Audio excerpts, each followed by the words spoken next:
Le message que j'aimerais faire passer à Monsieur Donald Trump est le suivant. Dans l'islam, l'oppression n'est jamais durable. Le Coran montre que tous les peuples arrogants ont fini par tomber. La puissance sans justice, elle est éphémère. La victoire n'appartient ni aux armes, ni aux dirigeants, mais à Allah. L'islam ne dit pas que chaque conflit est une guerre sainte. Il dit que l'injustice appelle les conséquences. Donald Trump, il a franchi toutes les lignes rouges. Il n'a aucune limite. Et lorsque tu mènes une guerre contre des musulmans, contre des gens qui sont prêts à mourir pour défendre leur drapeau, le combat n'est pas avec ces musulmans. Le combat, il est avec Dieu lui-même. Lorsqu'un président comme Donald Trump choisit l'option de la force face à un État structuré comme l'Iran, il envoie 3 messages très dangereux. La force prime sur le droit. Les lignes rouges peuvent être franchies quand on veut. La retenue n'est plus une valeur. Le problème, ce n'est pas seulement l'Iran. Le problème, c'est le précédent. D'autres puissances regardent si cela devient acceptable. Alors le monde entre dans une ère où chaque grande puissance se fait justice elle-même. Les gens qui ne s'inquiètent pas, pensant que la guerre mondiale ne va pas les atteindre.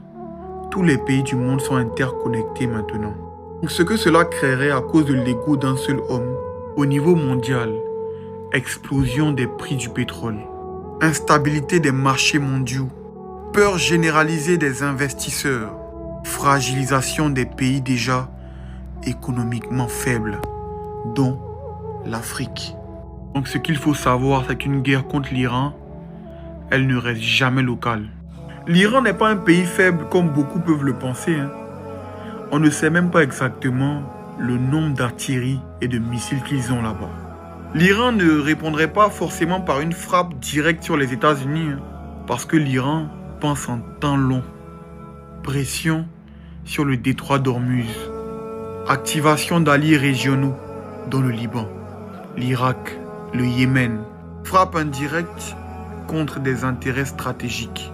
Ce type de réponse, laissez-moi vous le dire, c'est plus dangereux qu'une guerre frontale, car il est diffus, lent et incontrôlable. Ce monde n'a pas besoin d'un dirigeant qui se comporte comme s'il pouvait redessiner les frontières, et cela par la force. Le monde a besoin de dirigeants capables de retenue. Parce qu'une guerre mondiale ne commence pas forcément par des déclarations officielles. Elle commence par une succession d'escalades mal maîtrisées. Monsieur Donald Trump, si on n'y prend pas garde, l'histoire retiendra